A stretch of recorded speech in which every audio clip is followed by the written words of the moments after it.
Hi everyone, it's Don and I hope you're having a fantastic day. We have some unfortunate news of a crew member going missing off the Spanish coast. We also had a gentleman who was just getting off the inaugural sailing after the Queen Anne big ceremony they had in Southampton. They had a cruise. When they got back to Southampton, he was getting off the cruise ship and collapsed there in port. We have some big news if you're a mixologist or a fan of premium alcohols on Princess. We have warnings about traffic in a cruise port. And finally, if you were going to be a crew member and you were holding back trying to apply because of this one rule, well, that rule is now gone.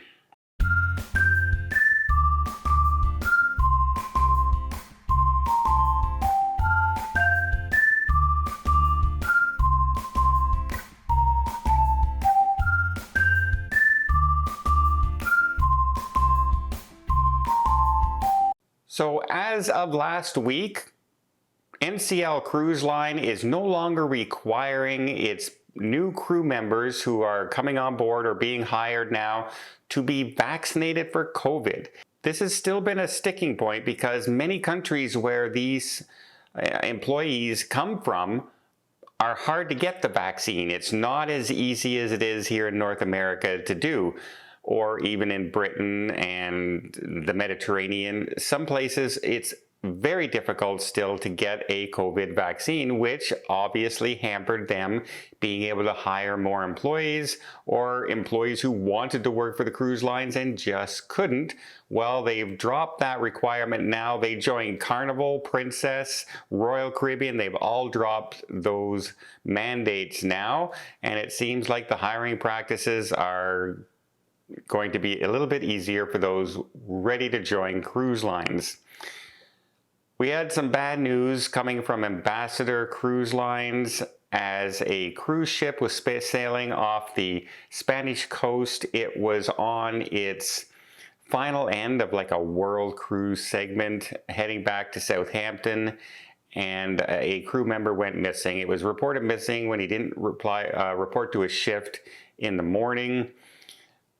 The ship did stop. It notified the Coast Guard. They did do a search, but the ship has since been released. The Spanish Coast Guard is still searching. However, it's not looking very promising right now for that crew member, and counseling is being provided to family and friends. Have been notified at home. The crew on board have been offered counseling, as well as this can affect a lot of people on the ship when all of a sudden your friend isn't there anymore, and it's a very sad tale. Speaking of a sad tale, you go to a big ceremony where it is, you know, the inaugural sailing. Here's our naming ceremony for this cruise ship. Well, a passenger got on the Queen Anne, did a cruise, was getting off in Southampton, a 77-year-old man, and unfortunately he collapsed getting off the cruise ship in the cruise terminal.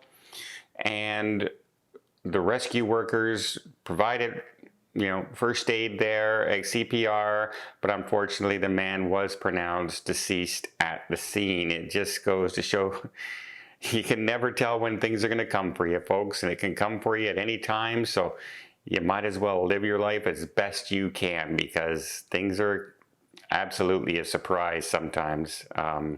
Just comes off a cruise. It should be the most relaxing time in the world, and something happens, right? Crazy bad news for their condolences to the friends and family of the gentleman.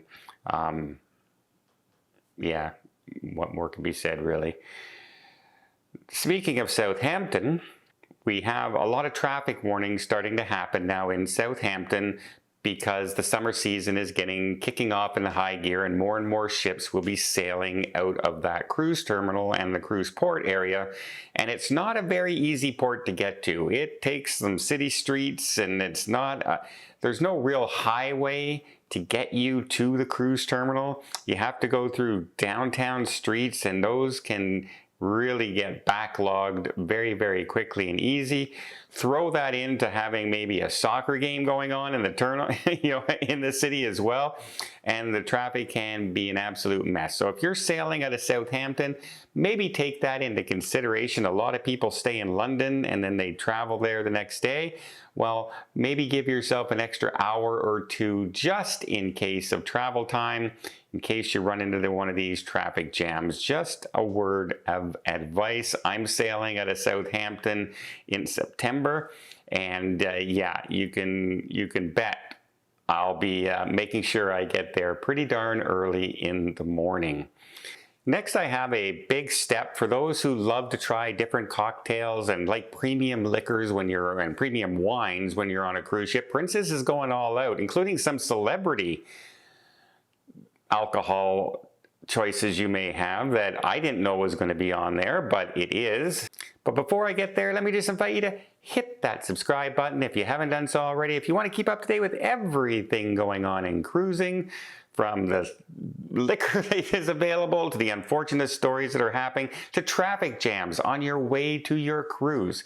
Things you need to know that might save you some money, save you some time, save you some frustration, and make your cruise just a little bit easier. We hope to entertain you along the way and maybe make you chuckle once in a while, mostly at me, at the things I end up doing here on the channel.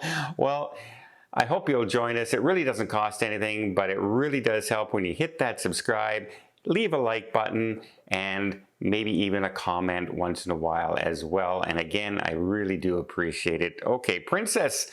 When I came off the Sun Princess, I did notice that I said, you know what? They have over 200 individual cocktails that they've created for that ship, where you have to basically go to every bar if you want to try all the different types of specialty cocktails. Well, they're going all in even more now with their premium drinks. So for instance, if you get the Premium Plus package, so you have Princess Plus and then you have Premium. Well, the Premium gets you drinks up to $20.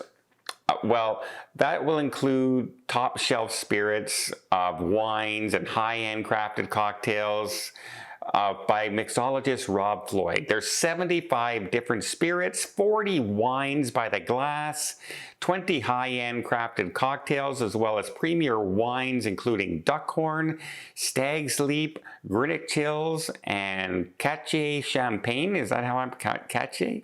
There's no R there, so I was going to say Cartier, but it's Cache Champagne. They also have private Woodford Reserve bourbon selection crafted exclusively for Princess, and then a personalized Jack Daniel's whiskey single barrel select. And if that's not enough, they have more. They actually have some celebrities out there that have their own brand that they're bringing to Princess. They have 305 vodka by Pitbull. That's right, Pitbull has his own vodka brand that they'll be premiering on their ships as well. It's an ultra premium vodka. We also have Love Prosecco by Brito, who has a restaurant on board. Melorosa Sauvignon Blanc, a red blend, and Cabernet Sauvignon Blanc by Jason Aldean. Whew. Okay, so if you're a premium drink fan and you like your high-end alcohols, Princess is now spreading that out, not just to the Sun Princess, but across their fleet.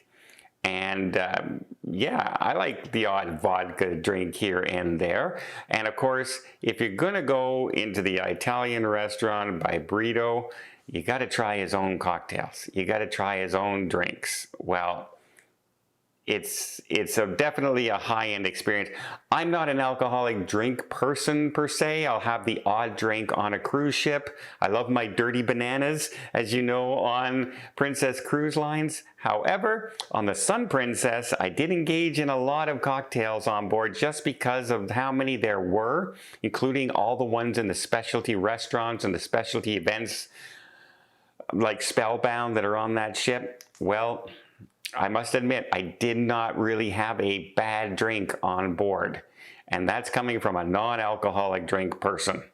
So yeah, next time you're on Princess, give some of these new high-end drinks a try. Well, I hope you appreciate this video. If you did, please give it a thumbs up. Want to see more tips, more tricks, more travel vlogs from around the world?